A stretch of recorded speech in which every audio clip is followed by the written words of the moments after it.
నమస్తే, నేను ప్రశాంత్. ఎట్టకేలకు ఈరోజు సిఐడి విచారణకు మిథున్ రెడ్డి అయితే హాజరైతే అయ్యారు. అదేవిధంగా నిన్న చూసుకున్నట్లయితే కనుక విజయసాయి రెడ్డి కూడా హాజరయ్యాడు. సో మరి వీళ్ళు అప్రూవల్గా ఏమైనా మారుతున్నారా అండ్ తర్వాత ఇంకా దీనికి సంబంధించి నిజాలు బయట పెట్టబోతున్నారా ఇప్పుడు జరిగే ప్రెస్ మీట్లో? సో అసలు ఏం జరగబోతుంది, మరి ఆ విచారణలో కూడా అసలు ఏం జరిగిందనే విషయాలు అయితే తెలుసుకుందాము. దీని గురించి అయితే మాట్లాడేందుకు ప్రస్తుతం మనతో పాటు పొలిటికల్ అనలిస్ట్ డివి శ్రీనివాస్ గారు ఉన్నారు. నమస్తే అండి. నమస్తే సార్. ఎట్టకేలకు వీళ్ళైతే ఇంకా విచారణకైతే వచ్చారు. ఫస్ట్ డుమ్మా కొట్టినా కానీ విజయసాయి రెడ్డి నిన్న విచారణకు వచ్చారు. అదేవిధంగా ఇతను కూడా విచారణకైతే రావడం జరిగింది. సో అసలు లిక్కర్ స్కామ్లో ఏం జరిగింది అనే విషయాల్ని కూడా వీళ్ళు ఇప్పుడు అప్రూవల్గా మారి చెప్పే అవకాశం ఏమైనా ఉందా? అంటే నిన్న విజయసాయి రెడ్డి ప్రెస్ మీట్కి వచ్చి బాంబు ఎవరి మీద వేశారు? మిథున్ రెడ్డి మీద వేశారు. అంటే మిథున్ రెడ్డి తర్వాత ఈ శ్రీధర్ రెడ్డి లేకపోతే కసిరెడ్డి రాజ్ తన దగ్గరికి వచ్చి 100 కోట్లు ఇప్పించమన్నారు, వ్యాపారం చేసుకుంటామన్నారు. నేను అరవిందో మా వియ్యంకుడు శరత్ చంద్రారెడ్డి అతన్ని నేను రికమెండ్ చేసి వాళ్ళకి 12% వడ్డీకి 100 కోట్లు ఇప్పించానన్నాడు. దాంట్లో ఏదో 60 కోట్లు అదాన్ డిస్టిలరీకి, ఇంకో 40 కోట్లు ఇంకో దానికి వాళ్ళు పెట్టారు. తర్వాత 60 కోట్లు ఇచ్చారు, ఇంకా వడ్డీతో సహా ఇంకా 40 కోట్లు ఇవ్వాలి అన్నారు. ఎవరు? విజయసాయి రెడ్డి. ఇప్పుడు మిథున్ రెడ్డి ఈరోజు హాజరయ్యాడు. మరి న్యాయవాదితో సహా వచ్చాడు. ఆయన నిన్న కోర్టులో అడిగాడు, ఏది ఆడియో వీడియో రికార్డింగ్ చేయమని. దానికి కోర్టు ఒప్పుకోలేదు. ఎందుకంటే దర్యాప్తు సంస్థ దాని ప్రతిపత్తిని దెబ్బతీయకూడదు. ఇప్పుడు ఇవాళ హాజరై మరి బయటకు వచ్చి ప్రెస్ మీట్ ఏమైనా మాట్లాడతారా? మాట్లాడినప్పుడు మరి మిథున్ రెడ్డి మరి డైరెక్ట్ అటాక్ ఎవరిపైన? విజయసాయి రెడ్డి పైన చేస్తాడా? ఎందుకంటే మిథున్ రెడ్డితో పాటు వచ్చిన కోరుముట్ల శ్రీనివాస్ మాజీ ఎమ్మెల్యే, అతను ఆల్రెడీ ఆరోపణలు చేశాడు. ఎవరిపైన? విజయసాయి రెడ్డి పైన. నిన్న ఆల్రెడీ పేరుని నాని కూడా విజయసాయి రెడ్డిని టార్గెట్ చేశాడు. చంద్రబాబు స్క్రిప్టే విజయసాయి రెడ్డి చదువుతున్నాడు. అంటే ఇప్పుడు చంద్రబాబు స్క్రిప్ట్ చదువుతున్నాడా? ఇంతకుముందు మరి 14 ఏళ్ళుగా ఆ పార్టీ నేనే నిలబెట్టానన్నాడు విజయసాయి రెడ్డి. నిన్న ప్రెస్ మీట్లో చాలా సంచలన వ్యాఖ్యలు చేశాడు. ఏది 2014 నుంచి 2019 వరకు 5 ఏళ్ళు ఒంటి చేతితో పార్టీని మోసానన్నాడు. అప్పుడు వీళ్ళంతా ఏమయ్యారు అన్నట్టుగా అతను వేసిన ప్రశ్న. 2వ స్థానంలో ఉన్నాడిని కోటరీ చెప్పుడు మాటలిని 2000 స్థానానికి వెళ్ళిపోయానన్నాడు. అసలు జగన్మోహన్ రెడ్డి ఆయన దీంట్లో అసలు నంబర్ 2 అనేది లేదన్నాడు.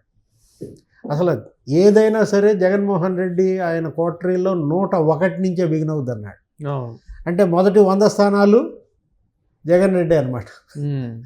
అంటే అసలు ఇక 2, 3, 4 ఉండవు. ఏది 101, 102, 103 అట్లా వేసుకోండి లెక్క. 100 స్థానాలు ఆయనే అని చెప్పి జగన్ రెడ్డి ఉద్దేశించి విజయసాయి రెడ్డి చేసిన వ్యాఖ్యలు, పైపెచ్చు ఈ లిక్కర్ స్కామ్ గురించి అతను బయట పెట్టిన నిజాలు. ఇప్పుడు వరుస పెట్టి అందరూ ఇవాళ అప్రూవర్లుగా మారుతున్న నేపథ్యంలో ఫస్ట్ వాసుదేవరెడ్డి మారాడు బేవరేజెస్ కార్పొరేషన్ ఎండీగా మరియు బేవరేజెస్ అండ్ డిస్టిలరీస్ డైరెక్టర్గా 2 పోస్టులు అతనికి ఇవ్వటం. ఎక్కడో రైల్వే శాఖలో పనిచేసేవాడిని తెచ్చి జగన్మోహన్ రెడ్డి ఇక్కడ పెట్టుకోవటం.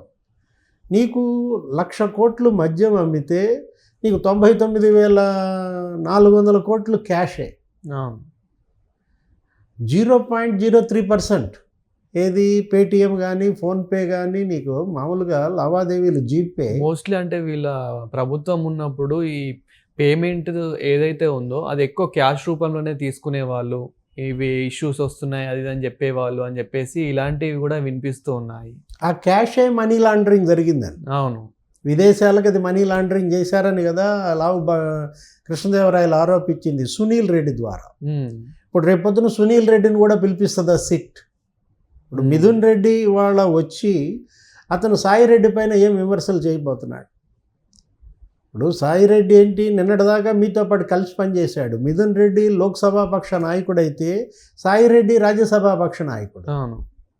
మిథున్ రెడ్డి ఇప్పటికీ ఒక 3 సార్లు గెలిచాడు ఎంపీగా. ఆయన పెద్దిరెడ్డి రామచంద్రారెడ్డి కొడుగ్గా లిక్కర్ మాఫియాలో అతను కీలక భూమిక పోషించాడు. ఏది ఈ వసూళ్ళన్నీ కూడా 7 అంచెలుగా వసూలు చేసిన దాంట్లో ఈ మనీ హ్యాండ్లర్స్, ఈ మనీ కొరియర్స్ కోఆర్డినేటర్గా కసిరెడ్డి రాజ్.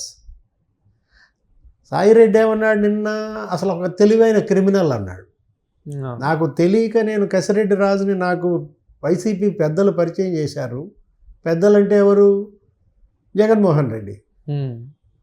ఇంకా దానికి ఇంకా పెద్ద ఎవరు ఉన్నారు?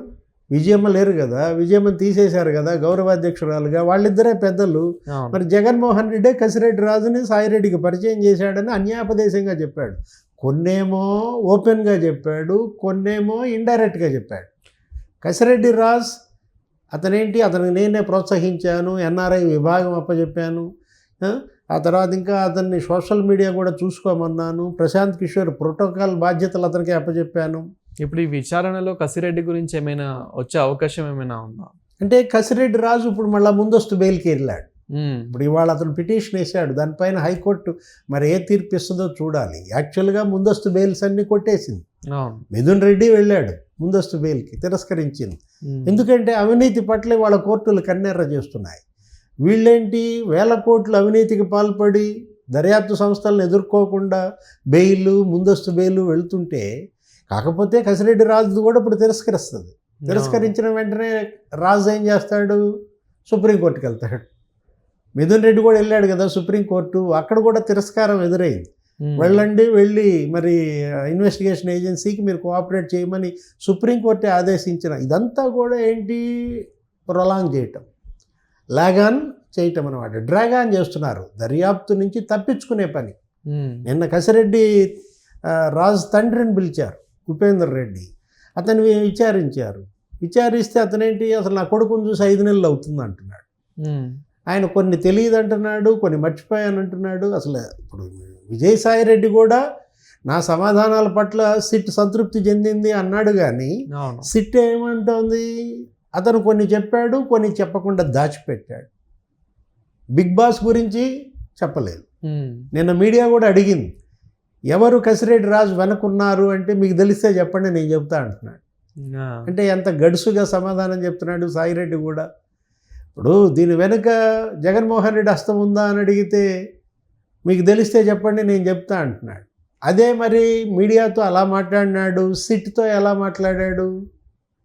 మీరు 2 భేటీలు అయ్యారా లేదా అని అడిగారు.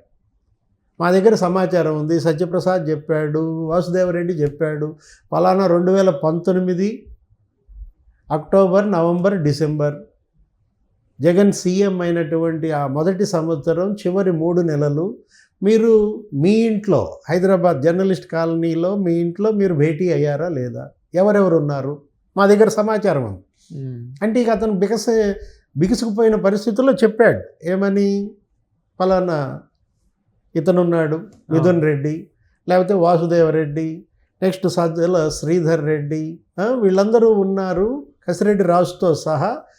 నన్ను అదే అడిగారు, వ్యాపారం చేసుకుంటామంటే నేను ఇప్పించాను డబ్బులు, ఇట్లా చెప్పాడు.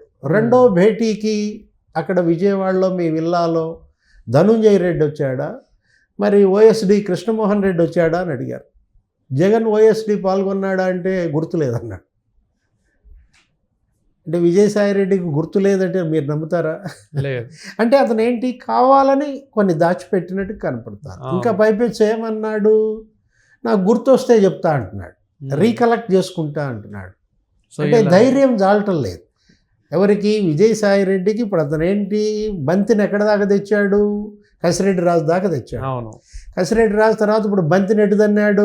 మిథున్ రెడ్డి దగ్గర తన్నాడు. మిథున్ రెడ్డి దగ్గర నుంచి బంతిని జగన్మోహన్ రెడ్డి కోర్టులో తన్నడానికి ఇతనికి డేర్ జాలటంలా. అందుకని కొంత టైం మరి రీకలెక్ట్ చేసుకుంటాననే మాటలు నాకు అవే కనపడుతున్నాయి. ఇప్పుడు మళ్ళా ఏమన్నాడు, మీరు పిలిస్తే మళ్ళా వస్తానన్నాడు. అంటే మళ్ళీ విజయసాయిరెడ్డికి మళ్ళీ ఇంకోసారి విచారణ ఉంది. ఇప్పుడు మిథున్ రెడ్డి వాళ్ళు వస్తే ఈరోజే అరెస్ట్ చేస్తారా? ఎందుకంటే అతను ఫిక్స్ అయ్యాడు. అన్ని వేళ్ళు ఇవాళ మిథున్ రెడ్డి వైపు చూపిస్తున్నాయి. అతనే డిస్టిలరీలు కబ్జా చేశాడని, అతనే మరి పెట్టుబడులు తెప్పించుకున్నాడని ఇదే సాయిరెడ్డి చెప్పినట్టుగా. అతనే ఈ జే బ్రాండ్ల తయారీ సృష్టికర్త. ఆలోచన జగన్ రెడ్డిది అయితే ఆచరణ మిథున్ రెడ్డిది. ఇది ఇక్కడ స్పష్టంగా కనపడుతుంది. కర్త, కర్మ, క్రియ ఇక్కడ మనం తీసుకున్నట్లయితే ముగ్గురు కనపడుతున్నారు. అవును. కర్త జగన్మోహన్ రెడ్డి అంటే ఆలోచన శాసించింది. కర్మ మిథున్ రెడ్డి అంటే చేయించింది. అవును. అతను కర్మ చేశాడు. ఈ మొత్తం డిస్టిలరీలు కబ్జా చేయటం, అది తయారు చేయటం, వాటిని సరఫరా చేయటం, వాటితో కొనిపించటం క్రియ. అంటే వర్క్ చేసింది ఎవరు? విజయ్ కసిరెడ్డి రాజ్. కసిరెడ్డి రాజ్. కసిరెడ్డి రాజ్.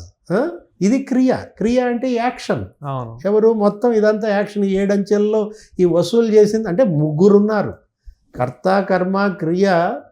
ఆ రోజు మొదటి విచారణలో విజయసాయిరెడ్డి చెప్పింది మొత్తం కసిరెడ్డి రాజు మీద దోశాడు. 3 అతనే అన్నాడు. రెండవ విచారణకి ఏం చేశాడు? 3 అతనే అంటూనే కర్మ ఎవరన్నాడు? మిథున్ రెడ్డి అన్నాడు. ఇప్పుడు 3వ విచారణలో సాయిరెడ్డి కర్తగా జగన్ రెడ్డిని ఫిక్స్ చేస్తాడా?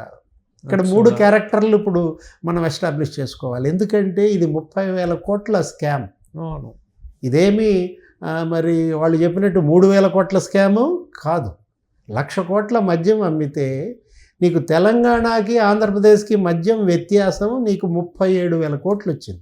అవును. ఈ మొత్తం వీళ్ళ జేబుల్లోకి వెళ్ళాయి. కొంత ఇక్కడ ఖర్చు పెట్టుకున్నారు, కొంత ఏమో సినిమాలు తీశారు, కొంత రియల్ ఎస్టేట్లో పెట్టారు, కొంత హాస్పిటల్స్లో పెట్టారు, రకరకాలుగా ఇన్వెస్ట్మెంట్స్. 1000 కోట్లతో అసలు గోల్డ్ కొన్నారు. ఇవన్నీ బయటికి రావాలి. వాళ్ళ దగ్గర ఆధారాలు ఉన్నాయి. ముగ్గురు జైలుకే. ఎవరు? కర్త జైలుకే, కర్మ జైలుకే, క్రియా జైలుకే. ముగ్గురు జైలుకే. సో ఇది ఎప్పుడనేది చూడాలి ఇంకా. Thank you sir.